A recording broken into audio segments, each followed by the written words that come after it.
Hello, everyone. It's Phil Lee returning with another episode of Civil War Chat. Today is the 24th of January. It's a Wednesday, 2023. Click on the subscribe button below here to subscribe to future episodes, and also the notification bell in the far upper right to be notified when those episodes are released. Our topic today is our Hate-Confederates Moment, and it is from a contributor, Dr. Clyde Wilson. This was originally published by the Abbeville Institute yesterday. So I'm going to just read aloud what he wrote. The Confederacy makes up a sizable and interesting chunk of American history. Not only interesting, but often regarded as admirable. Admiration for the Confederacy's brave struggle against great odds and its noble leaders has lasted for generations and is worldwide. Its admirers have included some of the best of the men who fought against it.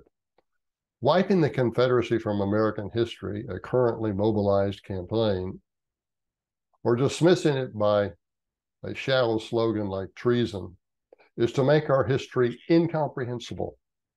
It is like omitting Winston Churchill from British history or Bolivar from Latin American history.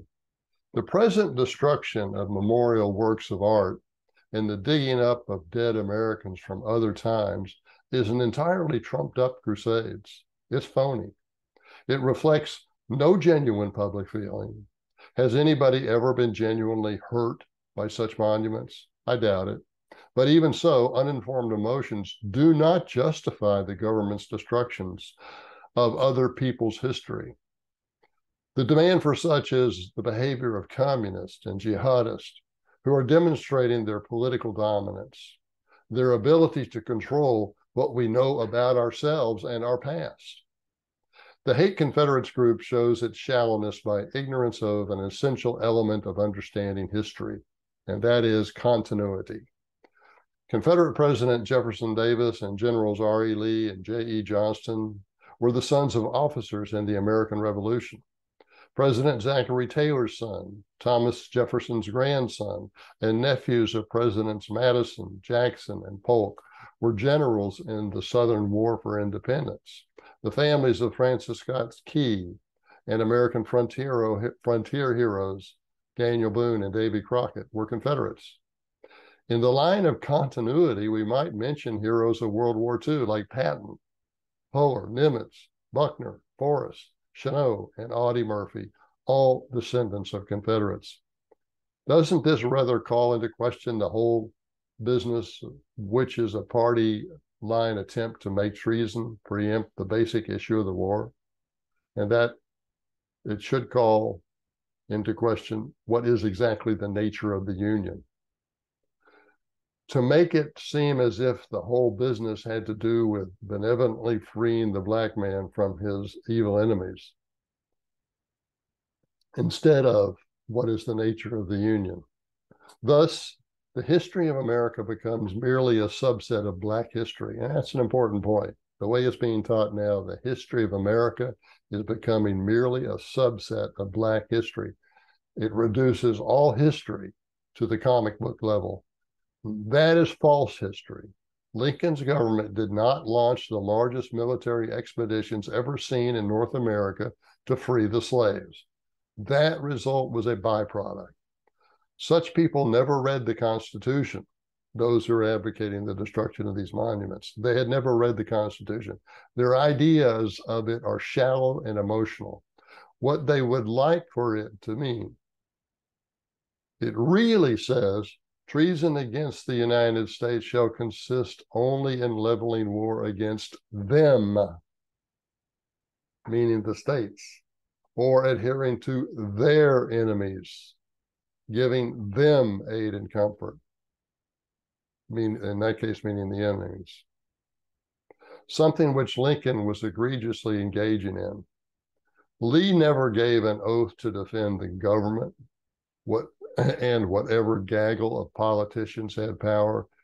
His oath was required allegiance to the Constitution. With the support of less than 2/5 of the people, Lincoln used the government to make massive warfare against a large number of the states and their people. Lee would have been a traitor indeed if he had made war on his own people, killing, looting, burning them out, and depriving them of their American self-government. Of course, no serious charge of treason was ever pursued against Confederates, even though Republicans had near total power at the end of the war. Here is another point. During the American War for Independence, Edmund Burke pointed out to Parliament that, quote, "You cannot draw up an indictment against a whole people," close quote. Millions of people fighting for self-government of their own societies under their own chosen leaders cannot be guilty of treason. People whose knowledge is so shallow that they prefer virtue signaling to the complications of reality are not capable of being trusted with executive, military, or diplomatic power.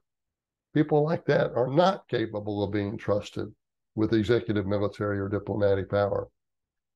I, meaning Clyde Wilson, have looked up some of the generals now leading the Hate-Confederate movement. These men are not graduates of West Point, but of Northeastern colleges.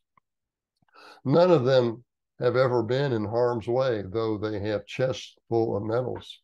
They are not soldiers, but bureaucrats, pure and simple. Although, according to the net worth reports, they have become rich on a government job.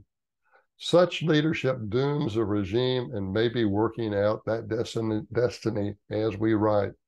General Sedgley, Waddam Professor of History at West Point, writes a book about himself and Robert E. Lee. That is like Joe Biden writing a book about Julius Caesar and me.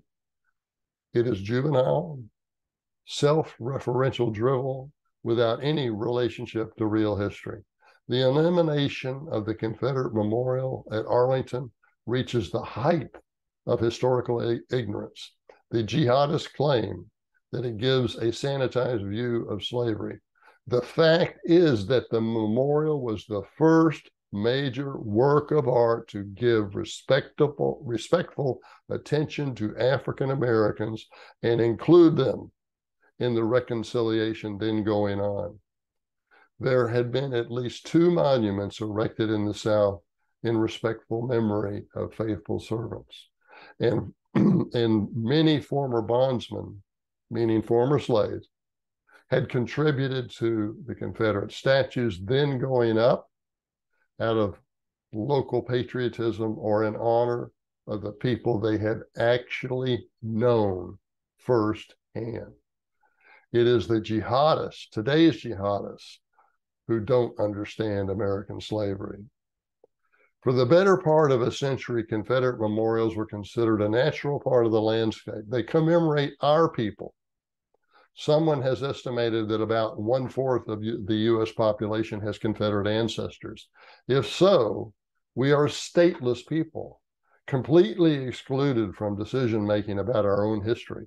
We had no representation on the group who decided on the elimination of all Southern symbols from society.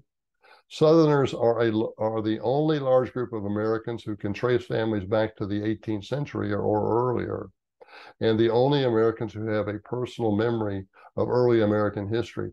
I know what my forebears did in the American War for Independence and the Southern War for Independence, and I am not unusual for an ordinary Southerner. We have no defenders of our people in federal or state government. I'm going to repeat that. We have no defenders of our people in federal or state government. Only Republicans, shallow, slogan-centered, presentistic placeholders. The regime regards us as non-people. The other side of that coin is that we have no reason to love the regime that hates us or to serve it willingly as Southerners have done for so long. And that is no understatement.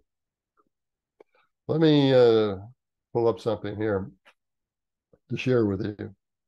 This is my latest book. It is actually a novel. The title of it is Firepower. Right now it's available at Kindle, Amazon Kindle. It's $2.99. I will have a paperback version out within, I'd say, 2 weeks. So My new Civil War novel, Firepower, is an historical novel. All but two of the major characters are genuine figures who did pretty much as I have them doing in the book. In my plot, they also become dedicated to either promoting or blocking the adoption of overwhelmingly powerful repeating rifles by the Union armies, where they would have been a monopoly, or where the Union armies would have held a monopoly.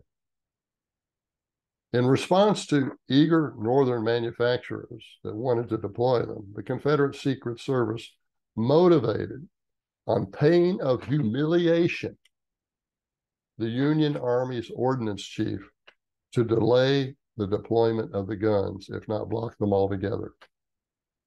The plot connects the dots of actual historical events to solve an old mystery and to explain why it has never been disclosed. Okay, that's our show for today. Thanks for watching. I'll see you next time.